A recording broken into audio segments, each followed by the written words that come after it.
Bueno amigos, y en esta parte del espacio a mí me da mucho gusto conversar con un gran amigo en los temas de tecnología y de 5G. Él es como el punto de apoyo para nosotros para conocer qué es lo que se está haciendo. Me refiero a Andrés Madero, quien es el CTO o Chief Technology Officer de Infinera. Y con él vamos a conocer cómo está ese desarrollo del 5G en América Latina. Andrés, es un placer para mí estar nuevamente conversando contigo. Edgar, gracias por la bienvenida y saludos a todos los oyentes. Mira, para ponernos en contexto y que las personas puedan entender quién es Infinera, en qué mercados está operando. Infinera es uno de los grandes fabricantes de tecnologías de transmisión óptica a nivel global. Nosotros operamos básicamente en todos los países y en los océanos del planeta. Somos una multinacional, tiene una muy buena presencia en Latinoamérica y hemos venido creciendo exponencialmente dentro de la región.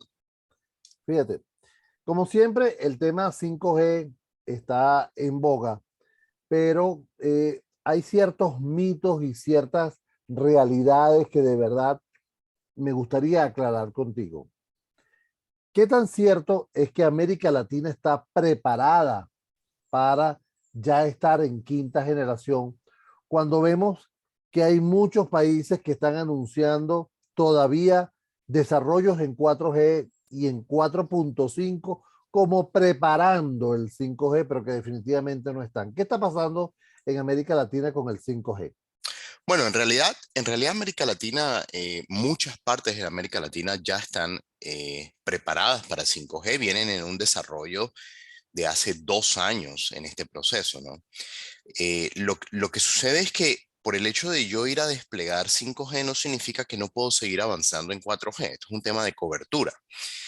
Una de las grandes ventajas de 5G es, lógicamente, su velocidad y su baja latencia en muchísimas de las aplicaciones, pero también hay desventajas, ¿no? Una de las desventajas es que desplegar 5G es mucho más difícil.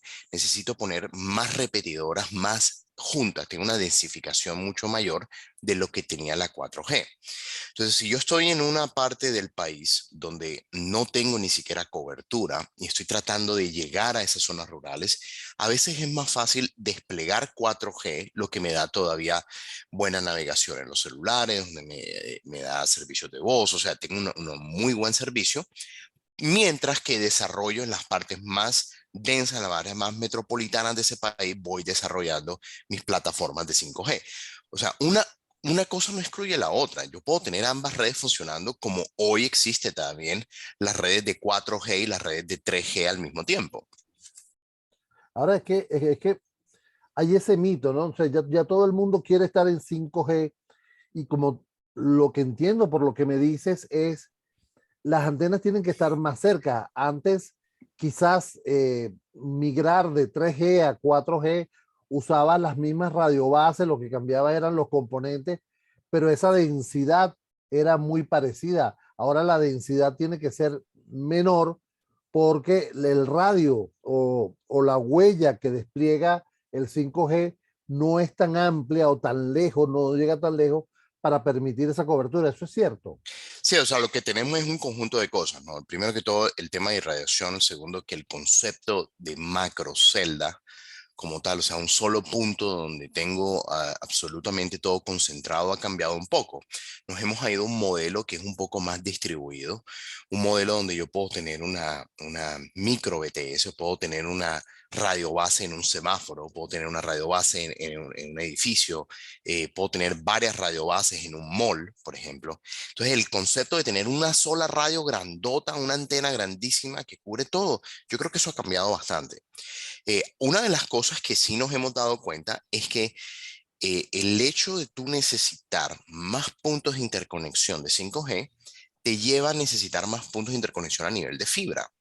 Y ahí es donde está el gran reto latinoamericano. El gran reto latinoamericano es cómo llevar esa densidad de fibra hacia todas las áreas donde se quiere desplegar 5G. Es decir, yo tengo fibra hoy y puedo cubrir muchas áreas con internet, por ejemplo, pero no necesariamente tengo fibra en todos los lugares donde quiero poner una radio base. Entonces, muchos de los operadores lo que han empezado a crear es una red de acceso y de agregación rica en fibra, lo que le ha permitido hoy de pronto desplegar servicios que requieren sí o sí de componentes de fotónica. En el caso de 5G, que es una red que sí o sí tiene que estar en una red de fibra, le agregas un componente superior y es que no es solo tener fibra, sino que es tener fibra sin tener que pasar por muchos puntos de repetición. Porque en la 5G no solamente estamos hablando de la velocidad que vas a obtener en el dispositivo, pero también en la latencia. ¿Y por qué la latencia es súper importante, Edgar? Porque es que muchas de estas aplicaciones no son yo llamando a Edgar a hablar con sus oyentes. Muchas de estas conversaciones son entre máquinas, entre un carro autónomo hablándose con una radio base, entre tu casa inteligente hablándose con un centro de datos. Entonces, esas transacciones requieren que su latencia sea muy, muy, muy baja. Y ahí es donde radica la importancia de 5G como un medio de transmisión para infraestructura crítica. Claro, yo creo que otro punto importante para el despliegue, sobre todo en América Latina, que es un país, es una región tan abrupta en muchas de las cosas, en muchos de los paisajes, la topología de las ciudades en América Latina tienen muchas montañas, muchas subidas, muchas bajadas, y no es lo mismo tirar una fibra por campos despejados que tener que subir una montaña porque la otra parte de la ciudad está del otro lado de la montaña. Muy ciertamente, y eso es uno de los grandes retos en Latinoamérica, donde tenemos zonas que son todavía bastante rurales, inaccesibles. Tenemos zonas donde inclusive llevar internet todavía es un reto. Entonces, una de las cosas que hemos venido nosotros como Infinera trabajando con nuestros clientes, con los principales operadores de Latinoamérica, es cómo utilizar de manera mucho más eficiente la fibra que ya tienen desplegada, como también cómo estar pensando en nuevas maneras de desplegar fibra de estas zonas que son un poquito más inhóspidas. Y yo creo que hoy en día, con las nuevas tecnologías de quinta generación coherentes ópticas, estamos pudiendo llegar un poco más lejos sin tener que repetir. Si tú miras casos, por ejemplo, en Chile, donde tú arrancas de una ciudad, tienes que pasar por un desierto para poder llegar hacia una antena. No estamos hablando de una carretera, estamos hablando de un desierto. Ahí yo no puedo enviar a un grupo de personas a tratar de hacer un diagnostics en la mitad del camino. Entonces, lo que estamos tratando es, utilizando lo que hemos aprendido en los cables submarinos que nosotros desplegamos, hemos tomado mucha de esa tecnología y la estamos aplicando a transmisiones terrestres, lo que nos permite llegar mucho, mucho más lejos, sacrificando un poco ancho de banda, pero todavía con suficiente ancho de banda para poder atender soluciones de 5G. A eso le sumo otra cosa, Edgar, es que 5G es simplemente un medio de distribución de los datos y el contenido, pero es que también llega la gente de centro de datos, la gente que maneja los contenidos, los hyperscalers, y dicen, oye Andrés, bueno, yo ya no quiero tener un solo data center grandote en la mitad de Caracas, lo quiero tener distribuido en muchas otras partes alrededor de la ciudad. Me permite un mejor acceso al cliente final, me permite un poco más de resiliencia sobre la red. Entonces, lo que ahora estamos pensando es, no solo hay que traer la red de 5G, sino que estamos trayendo también centros de microcentros de los data centers que están distribuidos alrededor de la ciudad. Es un conjunto de varias aplicaciones de mucho ancho de banda sobre la misma red e infraestructura óptica. Fíjate que lo que tú estás planteando es interesante porque hace un panorama bien claro de lo que significa la tecnología 5G, que hay que estar claro, 5G va a ser para usar datos, no va a ser para usar voz. Y de hecho, bueno, puedes hablar, pero básicamente va a ser voz sobre IP. Y al ser Ujú. voz sobre IP, estamos hablando de datos. Un punto aquí que me gustaría conocer es, ¿qué pasa con la redundancia de las fibras? Porque sabemos lo expuesta, tú lo has dicho, puedes ir por un terreno o una población y si puede cortarse esa fibra. Ujú. Se corta esa fibra y vamos a tener problemas. Y si es una repetidora, más todavía. Primero, esa Sí. redundancia. Y segundo, ¿qué posibilidades hay de hacer conexiones híbridas? Eso quiere decir que yo vaya con radio de aquí hasta el tope de la montaña Ujú. y de ahí me siga en fibra hasta la otra instalación donde puedo tener fibra y de Ujú. ahí sigo en radio. Sí, ¿Qué claro, mira, posibilidad hay? existen otros medios de transmisión, o sea, el medio de transmisión de microondas, radios, existe el medio de transmisión de cobre, y existe el satelital. El tema es que todas estas tecnologías son mucho más lentas que la óptica. Entonces, cuando en óptica todo falla, digamos que todo falla, entonces recurrimos a los otros medios de transmisión, sabiendo que vamos a alcanzar un 20%, un 30%, ¿verdad? Entonces, esa es una de las cosas que tenemos que, cuando estamos diseñando redes de fibra óptica, tenemos que estar pensando que es que si esto falla, no hay una alternativa viable. Entonces, lo que estamos construyendo son redes mucho más resilientes, mucho más protegidas, con rutas redundantes. Ahora, el problema de la ruta redundante en Latinoamérica es que tienes que construir dos fibras. Y si tienes que Exacto. construir dos fibras, no tanto es el costo de la fibra, sino es el costo de la obra. Casi el 80-90% se trata de la persona que está en la calle haciendo un hueco para poder poner la fibra. Y el costo de la fibra cuando tú la compras al por mayor en realidad no es tan significativo. Lo que sí sucede es que nosotros tenemos temas regulatorios en Latinoamérica. No es sencillo ir a romper a la mitad de la calle o poner de pronto fibra en un poste. ¿Y qué sucede? Lo que ha sucedido es que muchos operadores que han empezado ese proceso de hacer un mallado de fibra, aumentando su protección, lo que ha sucedido es que ha crecido de manera exponencial en los últimos 3, 4, 5 años, Edgar. Entonces, si tú vas a una ciudad como Sao Paulo, por ejemplo, tú miras a cualquiera de los postes de luz, te vas a dar cuenta que no hay una fibra, hay decenas de fibras puestas en el campo. Entonces, tiene un punto en donde tú dices, oye, mira cómo está ese poste cargado y todo el mundo piensa que se va a electrocutar, pero en realidad lo que está sucediendo son que todos esos cables que están viendo son fibras ópticas. Entonces, lo que nos hemos dado cuenta es que llegamos a un punto en el mercado latinoamericano donde tú tienes un operador que va a 2 cuadras adelante poniendo una fibra y viene otro operador atrás en el mismo trayecto poniendo la fibra. ¿Por qué? Porque es que no es que haya muchas carreteras donde yo puedo ir a desplegar esa ruta de fibra. Entonces, son muchas fibras repetidas. Sí. Entonces, ¿qué ha sucedido? Algo muy curioso que ha sucedido es que en el último año y medio, durante años de pandemia, han empezado a surgir operadores neutrales. Un operador donde dice, oye, mira, le dice a los operadores de servicio, no desplieguen todos la misma fibra, un camioncito tras de otro. Déjame que yo lo haga y yo les alquilo parte de esa fibra a uno, al otro y al otro, y pueden coexistir dentro de su ecosistema. Y eso, Eso es factible.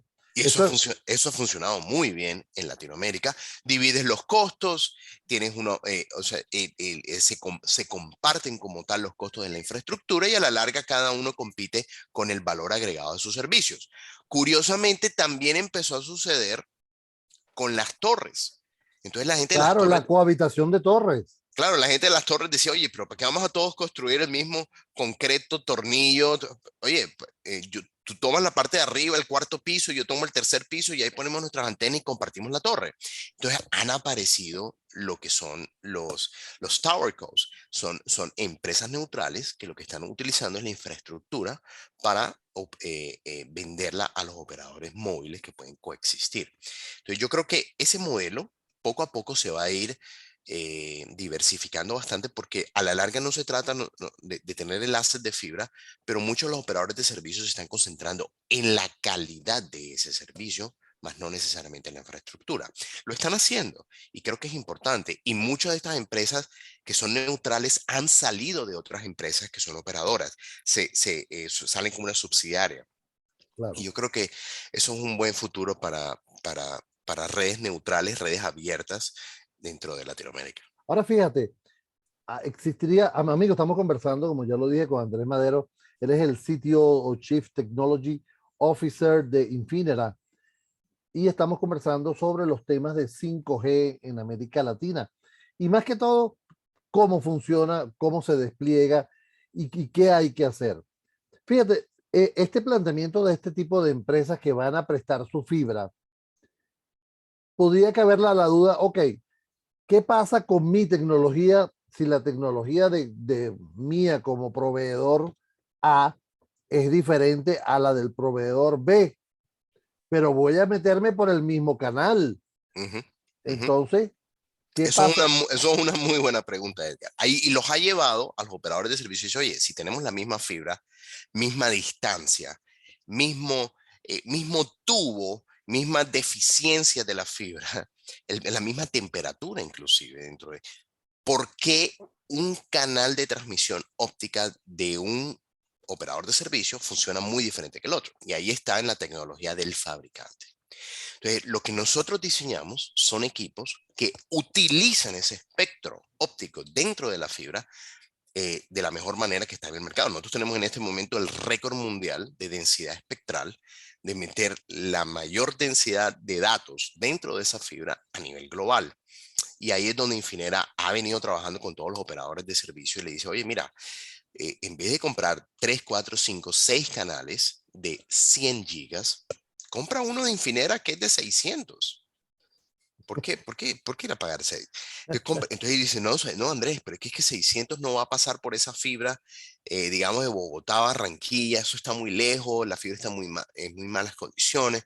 Pero mira, ponnos a prueba y hemos mandado los equipos, los hemos puesto y cuando los encendemos les mostramos que podemos cerrar 600, 700, 800 gigas dentro de un solo color dentro del espectro de O la sea, fibra y eso. 800 gigas por minuto, por Pues, segundo. pues estamos pasando 800 gigas por cada lambda, que Ah, ok. significa un color dentro del espectro. Generalmente en Latinoamérica hoy en día estamos hablando de que la mayor parte de las lambdas, de las longitudes de onda, están iluminadas alrededor de los 100 o los 200 gigas. Ahí es donde está la tecnología en este momento. Nosotros estamos trayendo tecnologías que pueden iluminar hasta 800 gigas por longitudes, o sea, una eficiencia de 4x, ahí del 400%. Wow, wow. Entonces, lógicamente, cuando ellos miran esto, dicen, bueno, tengo dos opciones. Pago un poquito más por el carro superdeportivo de Infinera, pero me estoy ganando 4 veces más el ancho de banda. O me estoy ahorrando no comprar 4 veces este servicio a un operador. Entonces, Claro. ahí es un buen ejemplo, Edgar, de cómo la tecnología de avanzada puede venir a cambiar la situación macroeconómica y microeconómica de un operador de servicio en los países latinoamericanos. Mucha gente dice, sí, Andrés, bueno, ustedes tienen toda la tecnología de punta, pero eso es muy costoso para Latinoamérica. Y es, Exactamente. y es todo lo contrario. Al contrario, entre más tecnología tengas, mucho más eficiente va a ser tu red. Va a ir más rápido, va a consumir menor energía, se va a calentar menos, no la tienes que estar enfriando todo el tiempo, no tienes que poner repetidores todo el tiempo, es decir, que no tienes que ir a alquilar el cuartico en la mitad de una ciudad, puedes ir de punta a punta en tu fibra. Entonces, todos esos ahorros, si tú los sumas, resulta ser ahorros muy, muy significativos dentro de las redes de operación latinoamericanas. Qué interesante, porque de verdad, lo hemos venido escuchando, ¿no? Y mucha gente dice, bueno, pero ¿por qué hacen una prueba sectorizada del encendido de un 5G? Por ejemplo, en Venezuela hicieron un anuncio de que tenían 5G, pero solo en un sector muy Claro, pequeño. claro, claro. Claro, eso es como todas las tecnologías se van desplegando poco a poco. Yo te doy ejemplo, nosotros tenemos las primeras lambdas de 800 gigas. En Latinoamérica les empezamos a desplegar con operadores muy controladamente, hace 2 años. O sea, eso no es ahora. Ahora es que cuando ya hicimos esos pilotos, ya el operador está confiado de que esta es una tecnología súper estable y que ya la latinosó, como decimos nosotros, le añadimos nuestra malicia indígena con esos features y esas cosas que son La particulares para la región, tropicalizamos. la tropicalizamos. Cuando ya están tropicalizadas, ahí es donde decimos, bueno, ¿sabes qué? Vamos a empezar a desplegar esto en todas partes. Lo que nos lleva a una situación súper curiosa, porque en una época de pandemia, cuando tú te preguntas qué está sucediendo con las cadenas de suministros, que no hay chips en el mercado, es precisamente porque la gente está comprando y comprando y comprando y comprando y comprando y simplemente las fábricas no dan abasto. Eso es una muy buena, un loop lo que está sucediendo. Ahora, a ver, hay países que, como tú lo dices, tienen todavía tecnología 3G, Ujú, tienen su 4G, tienen su 4.5 4.5G. Ujú. ¿Qué se puede hacer con todas estos operadores, microoperadores que tienen este abanico de opciones para su servicio? ¿En algún momento se pueden reunir o definitivamente se necesita que haya una tecnología 3G? Porque cuando tú usas el teléfono celular en 4G y haces una llamada, es más eficiente que el teléfono vaya a 3G y la comunicación se haga a través de 3G. Bueno, ¿Okay? hay varios componentes, ¿no? En realidad, a nivel de eficiencia, lo que sucede es que en 4G empezamos a paquetizar la voz por primera vez. En 3G, la llamada todavía es voz. Entonces, ¿qué sucede? Muchas veces te darás cuenta que a veces tú llamas y de pronto te sale el simbolito de 3G, pero es porque la red ha migrado tanto de 3G a 4G que la 3G está vacía. Entonces hay veces que es más fácil ir a hacer una llamada en 3G porque está todo vacío, no hay ninguna congestión, que hacerla en 4G que puede estar congestionada. Entonces, el hecho de que vayamos a 3G no significa que 3G la voz vaya a ser mejor, sino simplifica es un reuso de recursos. Lo que va a suceder en realidad es que una llamada en 5G va a ser mucho más económica que en 4G y que una llamada en 4G va a ser más económica que una llamada en 3G. Entonces, a medida que el operador lleva su migración de usuarios a 5G, su modelo de crecimiento, su modelo de escala es mucho más costo efectivo. Ahora, eso no va a suceder de la noche a la mañana. Hay muchas personas que se rehúsan inclusive a pagar su aparato celular que todavía es de 3G. No sé si recuerdan, los antiguos celulares duraban, la batería le duraba 3 semanas. Sí. ¿Por qué? Porque lo único que hacían era llamar, no había navegación, no había absolutamente nada. Hay mucha gente que todavía está en eso. Hay un proceso en los cuales hay que llevarlos a acostumbrarse a tener un celular inteligente, un smartphone, y poco a poco lo van pasando. Pero eventualmente yo creo que en los próximos años vas a ver que van a pagar la red de 3G y va a coexistir por bastante tiempo todavía la red de 4G y 5G. O sea que veremos una educación para 5G, porque hemos estado planteando en todo momento que debido a la baja latencia que tiene el 5G, a la rapidez, a las velocidades que se pueden alcanzar, se está dando para trabajos remotos, para conexiones remotas, este, a través de esta tecnología. Yo por lo menos en el Mobile World Congress manejé un vehículo en el Autódromo Meló y yo estaba en Barcelona, ¿ok? Utilizando tecnología 5G. Entonces, ¿es la tecnología 5G para el usuario o es para las empresas? Depende del usuario. Yo te diría, 4G y 5G te sirve para recibir tus correos, hacer tus llamadas, para todas esas aplicaciones que estamos usando hoy, yo creo que 4G te puede servir. Hay muchas aplicaciones en las cuales todavía no conocemos o no usamos regularmente, que 5G es un must, ¿ok? Se necesita. Por ejemplo, realidad aumentada, como lo comentas tú, donde tú tienes carros autónomos, como lo comentas tú, hay muchas aplicaciones que nada más se pueden dar en 5G. Lo que sí estoy seguro es que hay un proceso de aprendizaje que es mucho menor pasar de 4G a 5G de lo que fue de 3G a 4G. Porque de Claro. 3G a 4G le teníamos que enseñar a las personas a cómo leer un correo desde un celular.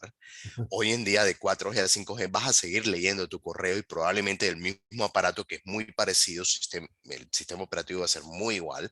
El iPhone del 4G y el iPhone de 5G sigue utilizando el mismo sistema operativo, igual que el Android. Yo creo que ese cambio, el usuario está mucho más preparado. Lo que sí tenemos que ayudar es al sector empresarial, sector agricultura, sector financiero, a cómo utilizar redes wireless de 5G para sus aplicaciones. Ahí es donde está el gran enfoque en este momento. Andrés, se me acaba el tiempo, hermano. Andrés Maderos, el CTO de Infinera, gran amigo. Andrés, ¿cómo se ponen en contacto con ustedes? Digo yo, si alguna operadora está escuchando y dice, oye, yo no conocí a Infinera, yo quiero conversar con ellos. Bueno, puede pasar ahí a la página web infinera.com y nos puede mandar un mensaje por ahí sin ningún problema o me pueden escribir a mí directamente, Edgar, o a través tuyo. Si te contactan, bueno, Edgar y yo nos conocemos, así que sin ningún problema, con todo el gusto podemos atenderlos. Infinera está aquí para ayudarlos en lo que necesiten. Gracias, Andrés, de verdad un placer, hermano, siempre conversar contigo. A ver, nos debemos un café, vamos a ver cuándo nos vemos. Así será. Gracias, Andrés. Ok, gracias a ti, Edgar.